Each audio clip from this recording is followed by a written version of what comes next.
नमस्कार, मधुराज रेसिपी मराठीमध्ये तुम्हा सर्वांचं खूप खूप खूप मनापासून स्वागत।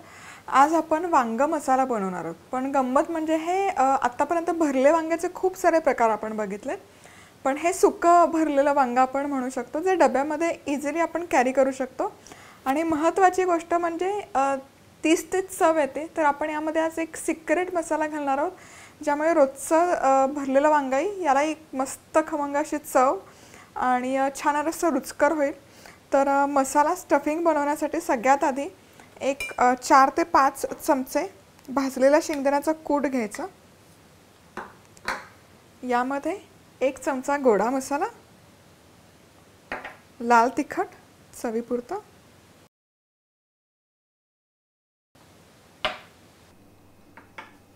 एक चमचा धनेपूड, मीठ घालायचं चवीपुरतं आणि बारीक चिरलेली कोथिंबीर। आणि हे आधी सुके जिन्नस आधी मिक्स करून घेऊया। आता यामध्ये थोडंसं पाणी घालायचं, म्हणजे मग ते बाइंडिंग छान येईल त्या मसाल्याला आणि स्टफिंग करताना ते सुटणार नाही।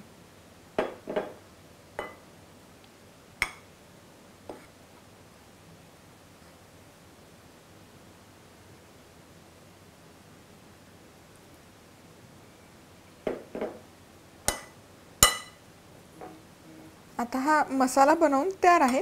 हा मसाला तुम्ही आदल्या दिवशीही बनवून फ्रीजमध्ये ठेवू शकता आणि दुसऱ्या दिवशी वांग्यामध्ये भरायचं सकाळी। तर वांग घ्यायचं, देठ मी शक्यतो काढत नाही या प्रकारच्या भाजीला, आणि धुवून स्वच्छ पुसून घेतली आहेत वांगी।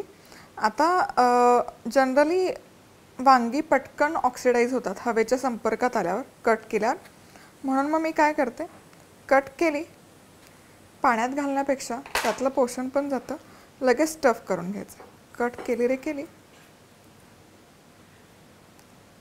जास्त वेळ हवेच्या संपर्कात ठेवायचं नाही, लगेच स्टफ करून ठेवायचं।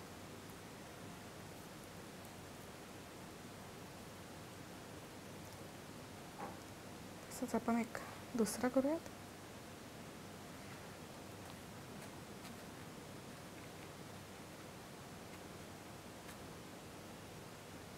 तुम्हाला नसेल आवडत तर तुम्ही देठाकडचा पोर्शन कट करू शकता, पण बऱ्याच जणांना देठाकडचा पोर्शन पण खायला खूप आवडतं। स्पेसिफिकली काटेरी पोर्शन असतो, तो चव असते, त्यामुळे तो ठेवू शकता आणि दिसायलाही सुंदर दिसतं प्रेझेंटेशनच्या दृष्टीने।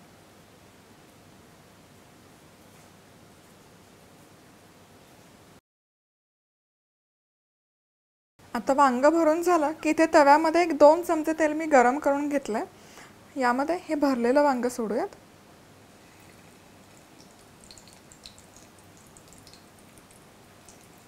आता पाणी घालून हे वांग आपण शिजवणार नाही आहोत, फक्त तेलावर परतून फ्राय करून शिजवून घेणार आहोत। आता हे वांग घातलं की झाकण ठेवायचं आणि वाफवून घ्यायचं। आणि अगदी तेलावर करतोय त्यामुळे हीट अगदी लो टू मीडियम ठेवायची, हाय हीट ठेवायची नाही, नाहीतर वांग करपेल। आता ही एक बाजू आपली व्यवस्थित फ्राय करून झाली की मग आपण टर्न करणार आणि मग दुसरी बाजू भाजून घेणार। प्रिय मित्र आणि मैत्रिणींनो, मधुराज रेसिपी आवडतात ना, मग चॅनल सबस्क्राइब करा आणि बेल आयकॉनवरही क्लिक करा।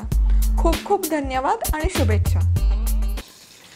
एका बाजूने हलकसं फ्राय करून झालं की झाकण उघडायचं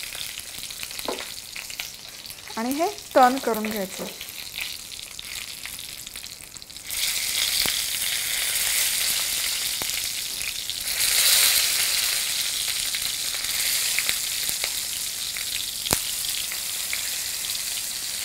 आणि हे असं 2-2 मिनिट प्रत्येक बाजूने भाजून घेऊन फ्राय करून आपल्याला हे शिजवून घ्यायचं।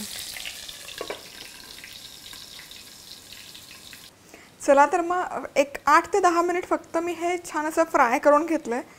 एक 2-2 मिनिटाला झाकण काढून वांग पलटी करून घेतलेलं आहे आणि आता चेक करूयात। सगळ्या बाजूने व्यवस्थित शिजलंय, तुम्ही बघू शकाल, परफेक्ट। आता हा जो उरलेला मसाला आहे हा पण आपण यामध्ये घालून घेऊया आणि फक्त 1-2 मिनिट परतून घेऊया। खूप वेळ शिजवायची गरज नाही, फक्त या तेलामध्ये परतून घेऊया।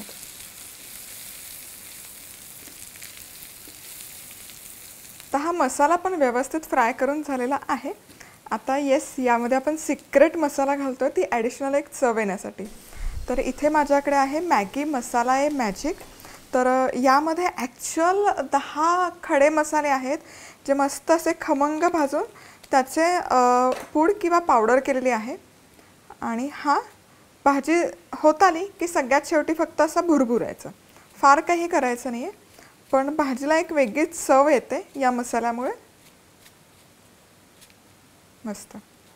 साधारण 3-4 भाजी असेल, 1 सॅशेट इनफ होतं. आणि आता हे मिक्स करून घ्यायचं आणि 1-2 मिनिट फक्त शिजवायचं.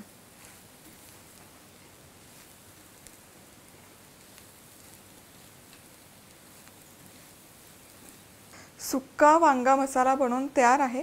तर सगळ्यात शेवटी फक्त खूप सारी बारीक चिरलेली कोथिंबीर भुरभुरायची. ही इतकी झटपट रेसिपी आहे, फार यामध्ये काही एफर्ट्स नाही आहेत. फक्त मसाला मिक्स करायचा, स्टफ करायचा, पाणी वगैरे नाही आहे. त्यामुळे डब्यासाठी ॲज अ सुक्की भाजी म्हणून परफेक्ट होते. ही खूप चवदार होते. नक्की बनवून बघा. रेसिपी आवडली तर सबस्क्राईब करायला विसरू नका आणि त्याचबरोबर बेल आयकॉनवरही क्लिक करा. तर पुन्हा भेटूयात अशाच एका मस्त चमचमीत आणि खमंग रेसिपीबरोबर. तोवर मस्त राहा, खुश राहा, आनंदी राहा आणि सगळ्यात महत्त्वाचं खात राहा.